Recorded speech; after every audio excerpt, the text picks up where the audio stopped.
ইরানের সদ্যপ্রয়াত সর্বোচ্চ নেতা আয়াতুল্লাহ আলী খামেনির কফিনের পাশে দাঁড়িয়ে এবার মার্কিন প্রেসিডেন্ট ডোনাল্ড ট্রাম্পকে হত্যার সরাসরি ডাক দেওয়া হয়েছে। তেহরানের গ্র্যান্ড মোসাল্লা কমপ্লেক্সে লাখো মানুষের জানাজায় গভীর শোকের সাথে মিলেমিশে একাকার হয়ে গেছে তীব্র প্রতিশোধের আগুন। শোকের আবহে ঘেরা তেহরানের গ্র্যান্ড মোসাল্লা কমপ্লেক্স। তবে এই শোক কেবল কান্নায় সীমাবদ্ধ রইল না, রূপ নিল চরম মার্কিন ও ইসরায়েল বিরোধী ক্ষোভের আগ্নেয়গিরিতে।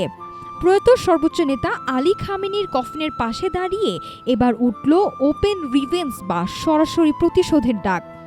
জানাজার ঠিক আগে প্রখ্যাত ইরানি কবি মোহাম্মদ রাসূলের হুঙ্কার কাঁপিয়ে দেয় গোটা মোসাল্লা চত্বর। ডোনাল্ড ট্রাম্পকে পৃথিবীর নিকৃষ্টতম মানুষ আখ্যা দিয়ে তিনি প্রশ্ন তোলেন, খামেনির হত্যাকারী কেন এখনও বেঁচে আছে?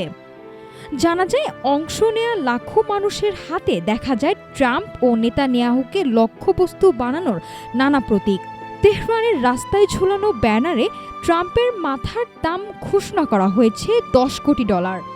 সাধারণ ইরানিদের দাবি, গত 28 ফেব্রুয়ারি যে হামলায় খামেনি সহ তার পরিবারের 5 সদস্য নিহত হন তার হিসাব চুকিয়ে দিতে হবে।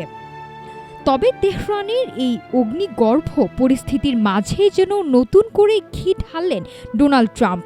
মার্কিন গণমাধ্যম এক্সিওসকে দেয়া এক সাক্ষাৎকারে ট্রাম্প দাবি করেন, খামেনির জন্য ইরানিদের এই কান্না সির্ফ অভিনয় বা নকল কান্না।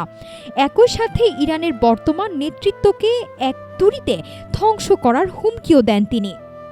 একদিকে ওয়াশিংটনের সাথে তেহরানের ব্যাক চ্যানেল শান্তি আলোচনা, অন্যদিকে রাজপথে ট্রাম্পকে হত্যার প্রকাশ্য ডাক ও ট্রাম্পের পাল্টা হুমকি।